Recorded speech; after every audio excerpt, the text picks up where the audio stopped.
What is going on, Internet? You are on episode 92 of New Money Talks.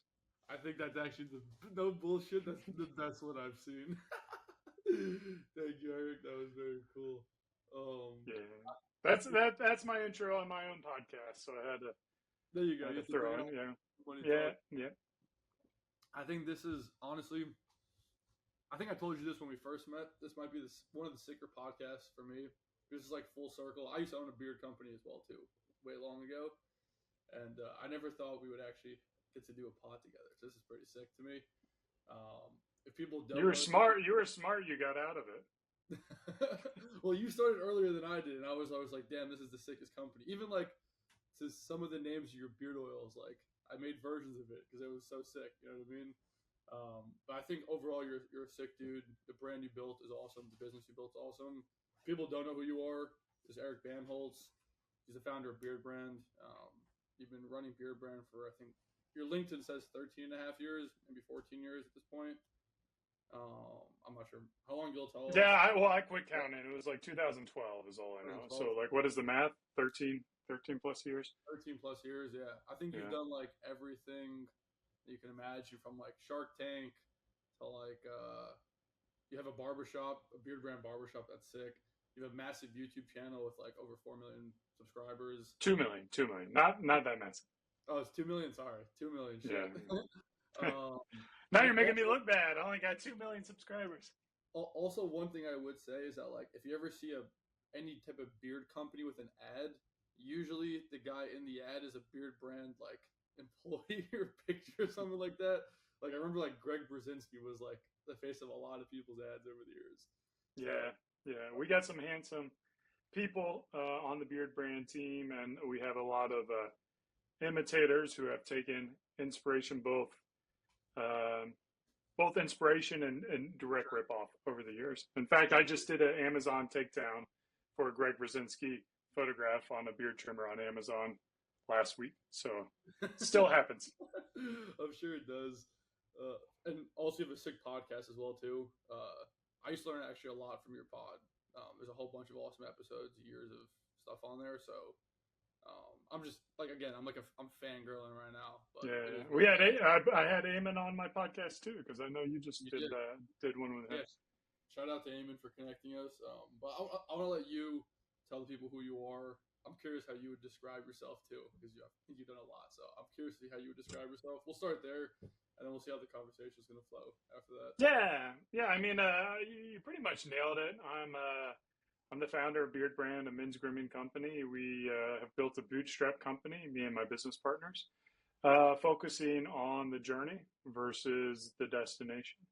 And we try to do things that are novel and interesting, and I don't know, live the good life. So I don't know. Yeah, I've been doing it for 13 years, so it's like at different phases you kind of go through different things. Like in the early years, it's a lot more exciting.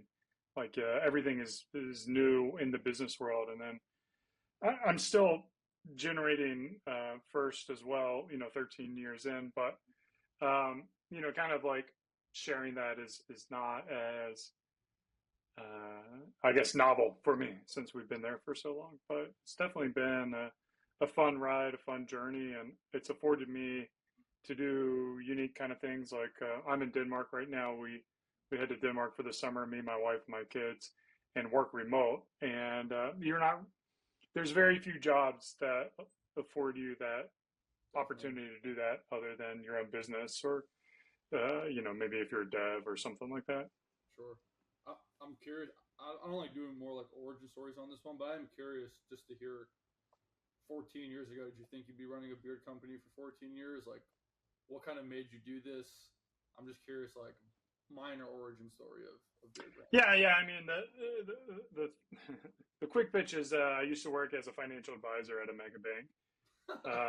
They wanted you to look and act a certain way, which was not a way that I aligned with. So I quit working there, grew out my beard, and started connecting with other guys who were growing their beards, and really noticed a couple things. One, back then, guys with beards were either like ZZ Top, Duck Dynasty, Grizzly Adams, all cool dudes, but again, not me. I was a financial advisor. I'm an entrepreneur, and I ended up meeting some other guys that didn't fit the traditional stereotype of what a bearded guy was, and set out to change the perception of what a beardsman was. So that meant delivering cool content, educating them, and kind of speaking in a way that hadn't been done before. I think career people, you were always told to shave. That was like the first thing you're told. If you're getting an interview, go shave. Facial hair was not acceptable. And I just thought that was silly and arbitrary, and wanted to change that. So that was kind of the start of Beardbrand. And, we pivoted in the early days a lot. At first it was just going to be, a side business for me. And then as it became more successful, it was going to be a full-time business for me and a side business for my business partners. And then eventually my business partner, Lindsay, she came on board as a full-time thing for us. And then we decided we wanted to take over the world and grow as rapidly as possible. And then when that didn't happen, we realized that, focus on the journey and building a business that gives us the things that we want in life. And fortunately for us, our wants are not out of reach. I think my biggest want is, coming to Denmark, spending, 5 weeks here during the summer is a really nice experience for us. What is it like? Let's say it's $10,000 for the housing. It's $3,000 for the plane tickets. You can save a little bit if you use points, and that's what, $15,000 a year, which is a lot of money for a lot of people. I don't want to say it's not a lot of money, but in the grand scheme of things, like it's not a Lamborghini, it's not private jets, it's not it's whatever, skydiving or climbing mountains and Kilimanjaro or whatever it is. It's very attainable. So we've been able to build a lot of systems actually with this trip, and it's been a rewarding journey to be able to have a business that allows us to do that. Sure. I'm curious why Denmark as well too. Are you from Denmark, or is it just like Denmark? No, I do have some friends here, and we visited here, and one of my Danish friends showed me around, and just really love it. The thing that I love about Denmark is it does feel like it's kind of my home away from home. The things that they value in life align with the things that I value, which are, beautiful design, high quality food, walkable cities, and not 105 degrees in the summer, which is a nice thing to have. And then the people are friendly. They all speak English, so there's not a stress burden of a language barrier, and culturally they're pretty similar to Americans as well. So you can, function normally. You can use your credit cards. You can do all that, and then everyone's beautiful. It's like there's so many like American tens here. Just like the architecture is beautiful, the furniture is beautiful, the food is beautiful, the people are beautiful, and of course I feel right at home. This is an ad now for Denmark. That's awesome. Yeah. No, I mean, we don't do Copenhagen. We do a smaller town. So it's doesn't have the same kind of like stress and hustle and bustle that a bigger city like Copenhagen or even Austin has. So, it's a little bit slower pace, but still has everything that we need. I think also like the most beautiful thing about Beardbrand was that you started documenting your journey online from the beginning, pretty much. Like, I think your first YouTube video is from like 13 years ago. Yeah. I mean, it was, I think my first video was like February 8th, 2020 or 2012 or something like that, or shortly thereafter. And it was literally just pulled up a laptop and just started recording. The lighting was bad, the angles were bad, but I was one of the few people who was talking about it. So had the fortune of, being early to a market that there was, a growing interest in. So a little bit of luck is getting that right product with the right message to the right audience at the right time. Sure. And I'm curious, like at that point, were you like cognizant, like, oh, if I post this on YouTube and I keep posting on YouTube, I'm going to grow a big audience on YouTube? Like, were you thinking that, or were you just like, I'm going to make a video and it is what it is? What is up, New Money Talks fam? Super excited to tell you about our awesome sponsor today. It's actually my business, Ship Dudes. Check us out, shipdudes.com. I don't know if you guys knew this, but I've been running a 3PL for over 5 years now. We have locations all over the country and have helped amazing brands go from just an idea to shipping hundreds of thousands of orders. We've even helped brands launch into retail like Vitamin Shop, Target, Costco, and Sephora. If you're an awesome e-commerce founder, but you're not happy with your 3PL partner or your operations in general, reach out to us. Check us out, shipdudes.com. If you're a founder who's shipping orders out of their garage or their mom's basement, trust me, I've been there before. Hit us up. We can definitely help. Shipdudes.com. And lastly, if you do book a time with us, make sure you put in the notes that you came from New Money Talks. We will definitely take care of you. I've even given free fulfillment months for people coming from the pod. So anyways, appreciate you all. Check us out. Sponsor for this video is ShipDudes. And back to the pod. Yeah, I mean, I think it was more of like, we'll make a video. I started, there's a fourth, or a guy who was like early on, John Reisinger, and the kind of like the brand side of things, or the storytelling aspect, not the product selling part of the business. And he's the one who had this idea of like, oh, well, how to build a brand in 100 days was going to be like some kind of entrepreneurial thing.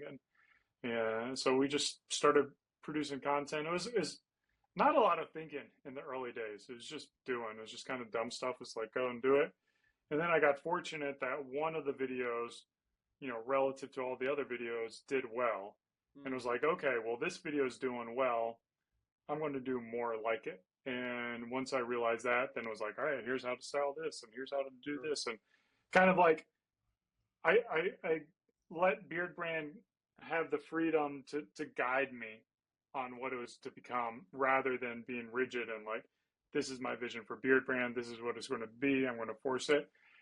So by having that flexibility and also having that, like, lack of experience and expertise, it was fluid and moving. And yeah, YouTube was a great catalyst for us to be able to get our word out. Basically, we were bootstrapped, so we had more time than money. And then when you have more time than money, you do time intensive things. So social media is one of those things. And we spent a lot of time on YouTube, Tumblr, and Instagram, and of course Reddit back then as well. Yeah. Well, I mean, we've been around for a while. Some people might not even know what Tumblr is anymore. Yeah, that's crazy. And like, obviously, you built a massive YouTube page. Does that drive a lot of revenue for you guys too? Just like YouTube in general. I mean, historically it has. Lately the channel's been challenging. How many videos can you make on beards? The answer is one. And it's like, how do you grow a beard? You just wait. Like, that's pretty much it. You can knock out all that information and a 15 or 30-minute long video. So being able to create content that is evergreen and can evolve and change and resonate with the audience as the audience changes is a pretty challenging thing. And I think also as a creator, like, being able to be excited about the content you create is a very hard thing to do for 13 years. And I wouldn't say I'm necessarily burnt out on it, but maybe it is burnout. Maybe it's just like, I'm ready to move on to different things. It's not an interest that I am really gravitated towards to figuring out, because we've figured out so much over the years. You figure it out. Like, exactly, pretty much how many more videos can you make about how to grow beard? Yeah. Yeah. So I mean, we have ideas, and we're going to try things, and we'll continue to try things. And like, I've got a team member who's responsible for the YouTube channel. So rather than that being me, I've offloaded that, and I still do a live stream every week. So I do still create content. And of course, my podcast, which is e-commerce related. I do enjoy creating content, but I'm not an execution kind of person. I'm the ideas guy. Like, I get energized by novel things and coming up with ideas. And I'm actually curious because, like, I'm very similar to you in a sense where, like, I have to, like, even this podcast, like, I have to, like, force myself to, like, do this, if this makes sense. Like, once I get on here, I love this, but like, for me to text you, be like, hey, let's do this, and me to like send you the Calendly link, and like that took like, damn, I got to do this type of thing. I'm curious because you've been doing this now for 14 years, 13 years. The answer is gonna be like, I built a team around me to figure it out. But like, how did you figure it out? Because you obviously had to have executed now for 13 years straight. Like, were there certain hires that you made that you're like, damn, like this is like a great hire to help me take my idea and execute it? Like, I'm curious of that too. Because I feel like a lot of founder types who watch even these type of podcasts are very idea heavy, less executor heavy. And it'd be great if a lot of these ideas could be executed. Like, I'm curious how you had thought through that over the years too. Yeah, I mean, there's a few things. So my business partner, Lindsay, is a great business partner. She handled the operations. So for a number of years, she was doing a lot of the things that I had no interest in. And she's no longer in the day-to-day. But, you know, before she stepped out, we had a manufacturing manager who did a lot of that stuff. So, you know, a lot of that was off my plate relatively early. You know, I think I think that one of the challenges I struggle with is I see what's possible. I know what's possible.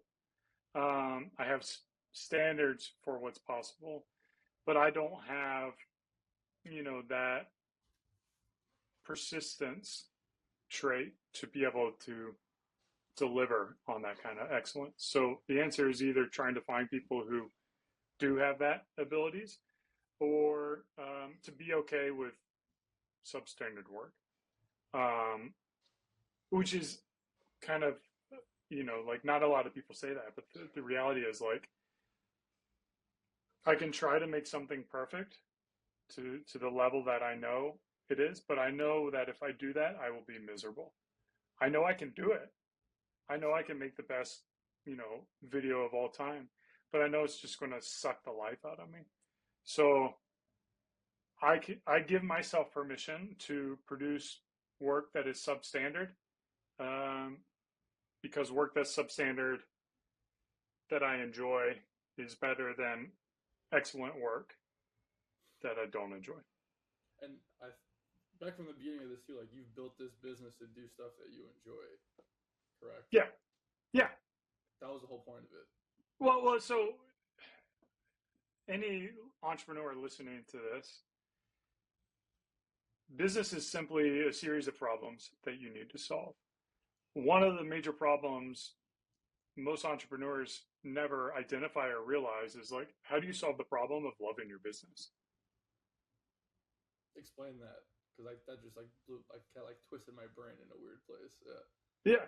I mean, like, the reality is you're in control of your business, and you can make decisions in a way that allow you to absolutely love your business. This idea that you have to build a business and sell it, it's like, why would you want to sell something that you love? And what is it about your business that you're going to love? So, you know, for me, it's the people I work with. For me, it's the projects that I work on. It's the time frames that I work on. It's the, you know, the money that I make. It's, you know, the story that I get to tell, and I get to decide all that. And if everything comes up with trade-offs. So maybe the trade-off is the company doesn't grow as big. Well, that's okay, because that's not something that brings me love. So understanding what brings you love in the business, and then making those decisions. So like, we've been very intentional. Like, we don't have any investors. We don't have investors because we don't want to report to people. I think there's investors who could make this company way better, who could grow the company way better. I absolutely know that. But it's not going to make me happier to think about how I've got to report to this investor and do investor things. And the same is true with like debt. I don't sleep well with debt. I don't like debt. I know I could leverage capital to scale business. I know I could, you know, utilize financial tools, but I just don't want to. So running a business that's a, you know, cash flow positive business that doesn't operate on this cycle of debt, for me is the way to do it. So, so I've been able to do it for 13 and a half years. And we've certainly had ups and downs, like any other business. And there's been times that I've been more excited about what we're working on. There are problems that are more fun to solve. Like when you get sued, that's not a fun problem to solve. Nobody wants to deal with that. But when we're selling out of products and we got to improve our operational stuff, like that's a more fun problem to solve. But it's still a problem you got to solve. Sure. I'm curious though, like early on, were you more in that growth mindset of like, hey, I got to grow, like ads, YouTube, XYZ? Like, how many years were you in that mindset for? Yeah, I mean, we've always wanted to grow. Like you see the stuff online, like screenshots of like Shopify's and all this type of stuff. Like, were you in that mindset early on? Oh yeah, I mean, I was posting on Reddit Entrepreneur, Yeah. all of our screenshots, and that first year we went from, like, I think our first month was like $1,200 or $1,100 in sales, which was pretty good.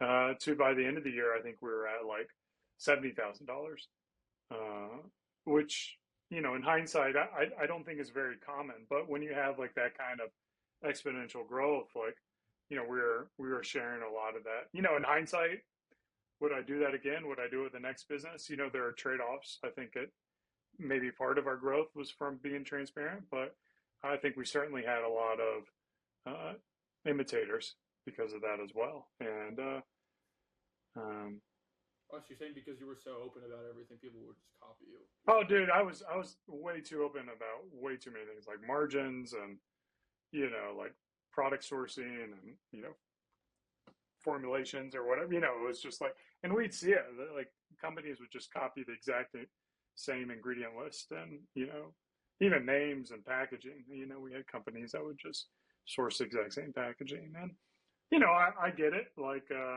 there's a lot of people who don't operate the same way that we operate. They see an opportunity in the marketplace and want to capture that second mover advantage. But for me, that's not fun. Like just creating something else that's already out there.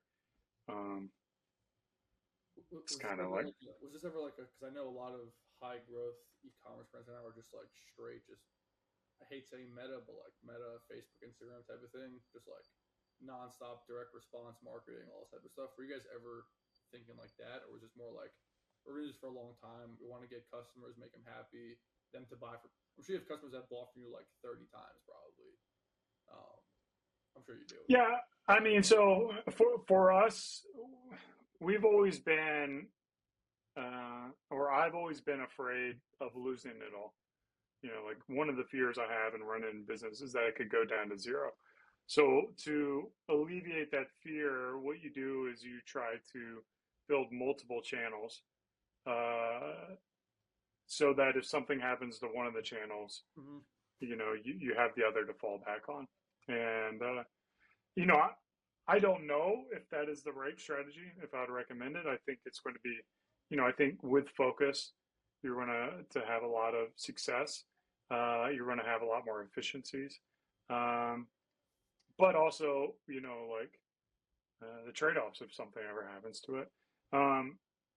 So we were never good at ads, like we never were able to figure it out, or I never had the expertise and the knowledge on how to scale it up appropriately. So I do think like, I think there's tons of opportunity on Meta paid ads. I just haven't, 13 years in, still haven't figured it out. But you're still going. Still, we're trying to figure it out. Yeah, we'll get it figured out one day. Which I think is crazy though, because I feel like a lot of people who get into e-commerce are like in 3 months trying to figure out how Facebook like crack the code, right? And you're like, well, I've been doing it for 13 years and I haven't figured it out, but I'm still in business and I'm doing well and I'm profitable and I've run like, I can say 8-figure business type of thing. No. We had a terrible, run these past 3 years, really. Okay. We were approaching 8 figures, and then we lost Target, and then we relaunched our product to serve Target, and they dropped us. And we missed the pricing. We missed a lot of things.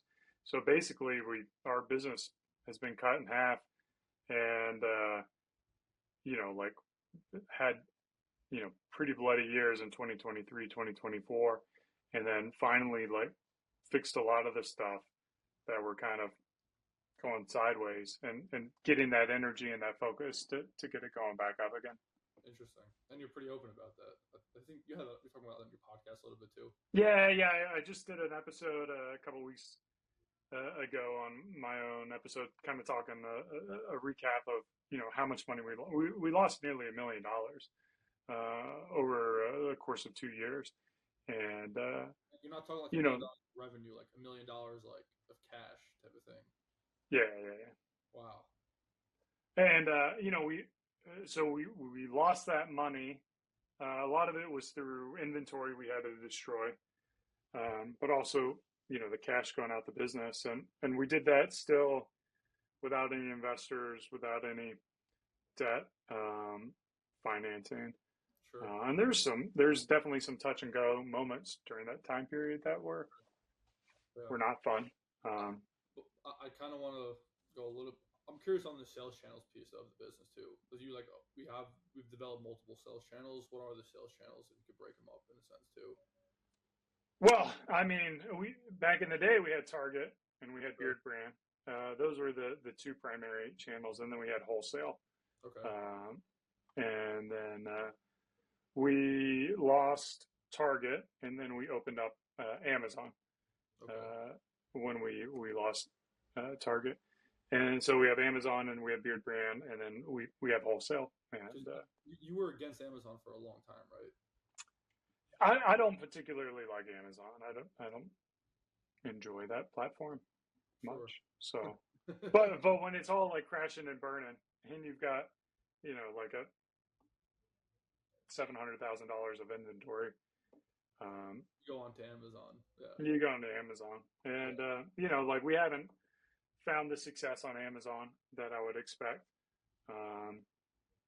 So we're trying to get that figured out too. It's basically, I mean, long story short, it was like after the series of strategic blunders and things that happened to us in opportune times. The business was half the size it was, and that puts you in a pretty interesting position. Like you start asking yourself, like, do I need to put more money into this business to keep it afloat? There's the business has created some wealth for us, and the question is like, well, do I want to lose all that wealth for something that could go down to zero? And eventually, it feels like the business is generally stabilized, and it's like, okay, well, this is the bottom of the business. Like this is us having done so many wrong things in a row. Like it can always go down. Like it can still get worse. But the reality is it's like very unlikely to be much worse than what we did to it. Sure. And, once you realize that, it's like, all right, well, I have this business right now, like doing half of what I was doing before, but still doing enough to pay my life. Like, would I want that? Would I want a business, or would I want to just shut it all down and start something new, and then maybe never even get to the point of what Beardbrand was doing, or not get to that point without major risk and capital origin with yourself like over and over again? I'm assuming. Yeah, I mean, those are the things that you think about when things are not so like because it's a lot of fun to ride a business that's going up, and it's not a lot of fun to ride a business that's going down. And the things that you think about when a business is going down are completely different than the things you think about as a business goes up. And you don't have confidence either. So it's like everything we were doing was wrong. Mm-hmm. This was the wrong move. This was the wrong move. This was the wrong move. And, like you wonder, like, do you have what it takes to be successful as an entrepreneur? So I'm curious too, like when the business was split in half, how much of like your Beardbrand Shopify revenue was like repeat customers? I'm assuming it's a lot. Yeah, I mean, we have, the one major win that we've had over the past couple of years, and if I had a time machine, I would certainly do a lot of things differently. But we've gotten a lot better about driving subscriptions and getting people on a subscription. So, I think when the company was, there were signs that the company was not healthy, and I think that, new customer to repeat revenue ratio is one of those signs. But yeah, I mean, certainly the majority of our sales right now are from repeat purchases rather than new customers. You've built a real brand, I'd say. It's not just like a arbitrage machine on Meta. Yeah, I mean, there's a lot of ways to build business and a lot of ways to make money. There's supplement brands who can kind of like make big claims until they get caught. It's like they play that whole like overpromise, sell a bunch, and then go dark. And I don't really. I enjoy making it. I enjoy building a brand. I enjoy telling a story. I enjoy having more of a purpose, and those are one of the things that you think about, like having a business that will be built to last as an entrepreneur. Those help you keep going when the times are tough. Definitely. What was always your goal with Beardbrand too? Like, has that changed over the years? Like, and if it has changed, where was it? Where is it now? Stuff like that. Like, is there an overarching goal for the business? Like, I want to get to this threshold of revenue, this profitability. I want to sell it. I want to hold it forever. Like, I'm just curious where you're at with that. Yeah, I mean, so the short-term goals are constantly changing with what's going on. We tend to we don't do like goal setting. Okay. That's not how we run the business. We focus on our inputs, and then we let the outputs be what the outputs are. And we try to, we'll do the math to see if something's worth it, like what the potential is, but we're not going to be like, all right, well, we're going to do X million dollars a year this year. And then if we hit it, great, and celebrate. And if we don't hit it, then we all feel bad about ourselves. So instead, we focus on those inputs. And so that's kind of been how we've run like our goal setting sessions over the past 13 years. And then I think kind of like where I wonder if I could build a business that, my kids could take over, or my business partners' kids could take over, and have a multi-generational brand. Because you look at like the Louis Vuittons, you look at Nordstrom, you look at even like Walmart and stuff like that. It's like these are brands that we have families running, and they're passing them on. So it's like, imagine the advantage I could give to my kids by having this business that they could take over, that could give their families a lot, and the impact they could have on society. And maybe they're not going to want to do that. Like my business, what is it? There's 11 kids, I guess, between the business partners. So like, what are the odds that none of those 11? Yeah. There's probably, it's probably a pretty good chance that, our next generation might be willing to take it on. And I think that could be a lot of fun too, like building a business with, family, that not a lot of people ever get experience. I do think that's kind of like, if you look back in time, like historically speaking, that was, the cobbler and, the blacksmith. It's like you teach your kids the tools of the trade, and they level up on this. I do think there's a little bit in society of loss that happens when kids, completely go on their own ways. So, I support that as well, but, I think there is something that's important about building identity, and part of that can be through your business. Sure. Because a business like this could run for a long time. It has, obviously, and you can do another 13 years. Yeah, well, I mean, at the end of the day, you got like Warren Buffett showing you like Berkshire Hathaway is basically, was it like an old like cotton plant or something like that, some textiles company that he just turned into like an investment arm. They're doing that with GameStop now, and yeah. So it's like, if the goal is to have a business that lasts for multi-generations, then it's like, well, how do I do that? How do I make something so indestructible? And, maybe it is becoming an investment company. Maybe it is, like buying into different verticals or spinning off different brands, and not just thinking about like, oh, it's Beardbrand. When people quit growing their beards, we just shut it down, like something like that. So, yeah. all these years, have you done any other like side quests other than I know you have the podcast, but anything else like any other business you try to start, like any other like investment stuff you try to do, like angel investing, real estate, like, or has it just been Beardbrand for 13 years? No, I mean, of course. Like, I'm curious, what else have you dabbled you, in? you can take the girl out of the trailer park, but you can't take the trailer park out of the girl. You can, like you can take the entrepreneur out of the man, but or you can take the man out of the business, but not the business out of the man. So I invest. I tried investing. Some of my friends were making money and they're bragging about all the investments they were doing, like smaller, kind of like I don't know the investing world at all, but the stuff that's not on the S&P 500, Sure. and that didn't go well. I had a couple of business partners. We had a company called Area 627. So Area was for Aaron, Ryan, Eric, and Antonio, our four names, and then 6 to 7 is for 6 figures to 7 figures, and the goal is to find these 6-figure entrepreneurs and e-commerce businesses and help them get up to 7 figures. And that was not an successful endeavor. I've had other like kind of grooming brands and skincare lines and stuff like that. You have launched other brands. Yeah. That never really, like I get, part of it is like getting to the launch is that I enjoy.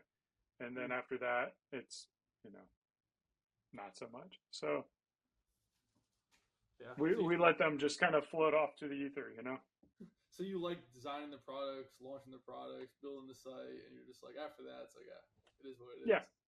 Yeah, and I mean, I'm okay with losing things. Like it's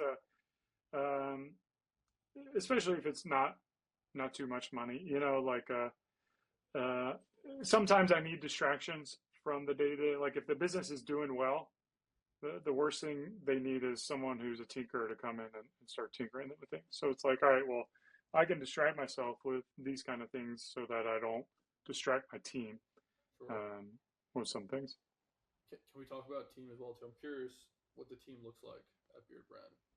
Like, what kind of? We're mostly white. We've got some minorities in there, and pretty tall. I'm 6'5". You're a crazy motherfucker. Other than that, I'm curious, what the fuck do they do all day? Yeah, so yeah, it's a pretty small team. We got about 10 people, and then we have the barber shop. So I've got 7 barbers right now, and kind of like creators in the YouTube side of things, customer experience stuff. I've got my growth marketer, video editor, website manager, operations, a couple of people in operations, and that's about it. And me. You guys work out of an office in Austin, don't you? Well, we did. I just got it subleased a few months ago, which was, a nice thing for me with a shrinking business. We were paying $10,000 a month for that rent, which when we signed that lease was not a big deal. And then what's sad is when something was not it was not a big deal, it becomes a big deal. So we'll be out of that lease completely.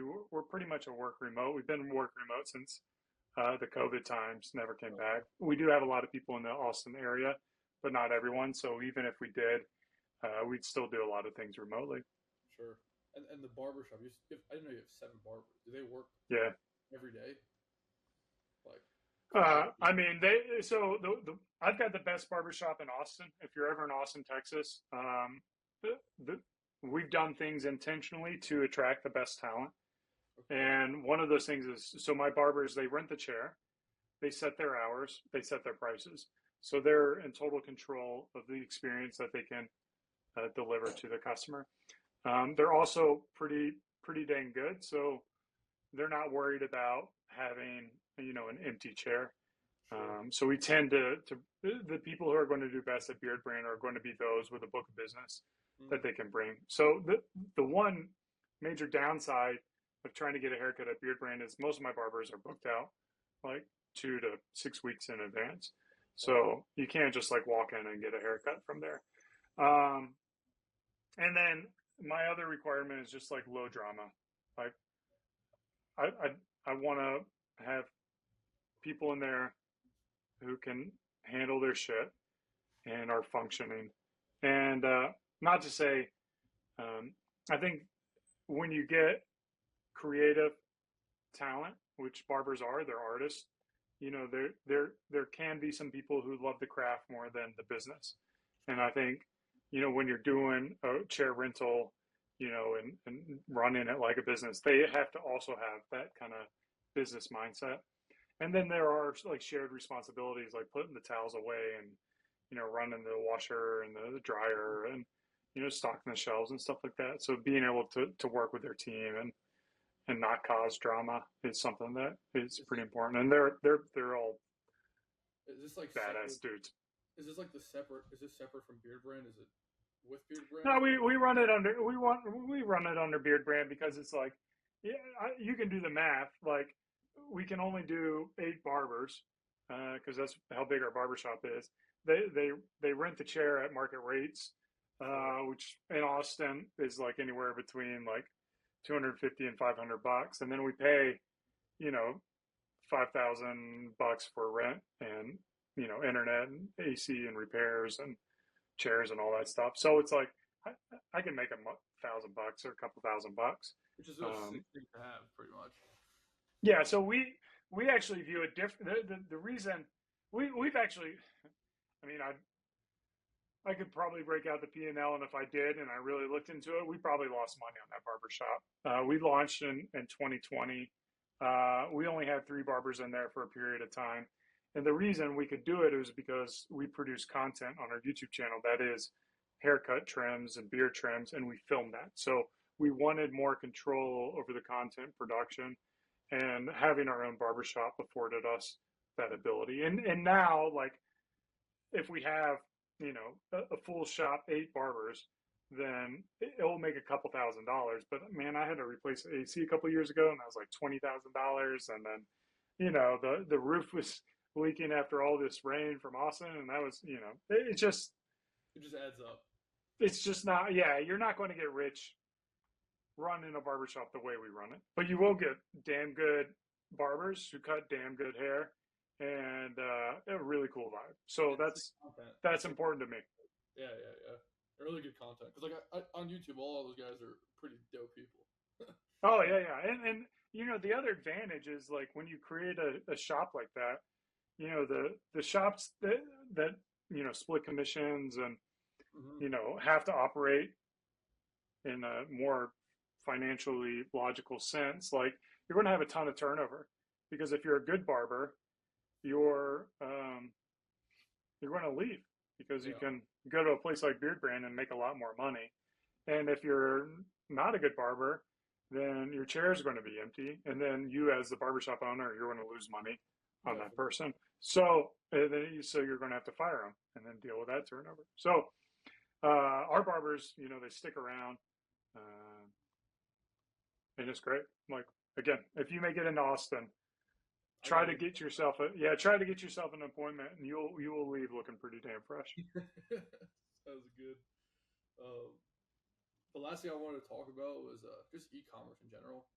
I think it's becoming a better time in e-commerce, I'd say, from like maybe a year ago or 2 years ago, potentially. I'm curious for yourself, if you were someone who is, say, mid-20s, early 20s, would you go into e-commerce? If you would, how would you even think about approaching the problem of launching a brand in e-com and launching a brand in general? Yeah, I mean, would I go into e-com? I love e-commerce because I think there's just something amazing about creating a physical product. Now, so I say that in the sense that physical products actually don't require e-com. So if you look at it from a pure e-com play, I would probably say no. But if you're looking at it from like a CPG play and you're developing a product, I would say yes, because there's just nothing cooler than leaving your mark, you know, physically in this world. Um, and that's kind of like something I've thought a lot about too. Is like, we only have a limited time on this world, and the reality is, not to go nihilist, but all these rules are arbitrary, and you get to pick and choose what you're going to do in life. If you believe in free will, and you can just do things, and it's the truest statement there is. Now, if I was a young guy, young guy or girl, what I would do is I would try to build a business as lean as possible. I don't think you need a ton of people. I would be spending as much time as possible on, Grok and ChatGPT and those tools, and figuring out how you can utilize AI to automate as many things as possible. And I do think, like, as a one-man company, with the AI tools available, you could effectively build an 8-figure business, which I think is pretty crazy. Yeah, but also, as an old guy, like, I finally can, connect with my parents who couldn't ever like figure out Excel and like spreadsheets and shit like that. And because like I feel like I try to use AI, to create images or to brainstorm or whatever, and just like my output is nowhere near what I see other people doing with it. And I know like my skills and abilities are, and not only that, but like the way my brain has been programmed to think about solving problems. If you're young and you're still malleable to be able to like visualize a post AI world and what that could be like, and how you can allocate your resources utilizing AI, I think you could have tremendous opportunity in this world. What's a good category to look into too? I'm curious if like you think the beard category, not beard oil. Not beard oil, right? I want to sell to dudes. I would not sell to dudes. It is the great thing about dudes is like if you can get them, they're loyal. But if you're coming into like an established marketplace, it's probably going to be pretty hard. There are some tropes you could fall in line. Like dudes are pretty simple characters. If you just do some like tits and ass and funny humor, you might be able to get some traction that way. But that was never the way we wanted to market our company or our brand. So yeah, try to sell to women. I've said the perfect eCom business, it's going to be a lightweight, small product. Like let's say we got Beats by Dre right here, perfect product. It's what, $250, $300, pretty high price tag. You can acquire people. They're going to break every couple of years, or people are going to lose them. So there's like a consumable aspect to them. And there's a huge market for it, and you can kind of niche down in it. So that's like the unicorn, is trying to find out, small repeat purchases, probably like $75 to $200 AOV, and a nice audience that is not overtapped, that hasn't been commoditized. Sure. And the next step, I'm going to ask you this too, because I think this is valuable. Say you did come up with something in those categories. How would you launch this? How would you test it? Would you just launch it? Like, what would be your next thought process you would do in a sense too? I would try to leverage the relationships that I've built. So I have like a unique advantage as someone who's been in the game for 14 years. Just companies that are doing similar things, or I could find adjacent people. Maybe I would, let's say, here I've got this is a ridge knife, pocket knife. So I know Sean. And it's like, well, maybe I could make a product that's kind of adjacent to Ridge, and I'll be like, hey man, I'll give you 10,000 units or something. I want to get these products out. So I would probably, at my point, I would be more willing to just, like dump product, kind of like to test it. But I also have a lot more capital than I had, 13 years ago. So it kind of depends on your strategy. But I do think some kind of partnership would be a way to, because you want to develop trust. So that's how you develop trust. It's like, all right, well, I partnered with Ridge. They have this authority. They trusted our product. Boom. The other trust could be with like content creators and influencers and reaching out to them. So that can be challenging though if you don't have any, connections. So being able to leverage any kind of connections that you've had or you've built off. So for me, it's like, well, I've got a lot of people in the beard game. What could I sell that is adjacent to that, that I might be able to, just leverage that community I already have relationships with. But again, growing and new, no matter what you do, is just going to be hard. Yeah. And it's just going to be a grind. Like I would love to say there's like, and I think that's why a lot of people do ads. But if you're checking all those boxes, there's probably somebody else in that space that's doing ads that has more trust in you. Sure. So, and this was easier 15 years ago. Like it just was to launch at least. Yeah. I mean, it's easy to launch now, especially with the AI tools. That's fair. But in Alibaba as well. But I think it's always going to be hard to have a remarkable product in the marketplace. And a lot of people are like, oh, you don't suck at marketing. It's just your product sucks and da-da-da. I'm like, well, making a really good product that customers want to buy is probably one of the hardest things you can do. And I know there's a lot of people who try to break down the science behind it. Read all the Amazon reviews, all the 3-star ones on how they make the product better, and then do that. Well, you do that, and then people start reading your reviews, read all the 3-star reviews, and make a better product of yours. So it's like a never-ending game. Like, good product is incredibly challenging. That's true. Like, you can literally fix that product's problems, but then someone's going to think of another problem from your product, and then the next guy's going to think of a problem. That's crazy. I never even thought of that. The same thing as like even like Apple. Like Apple technically kind of has one of the best products that exists line, right? But people still shit on them too. Yeah.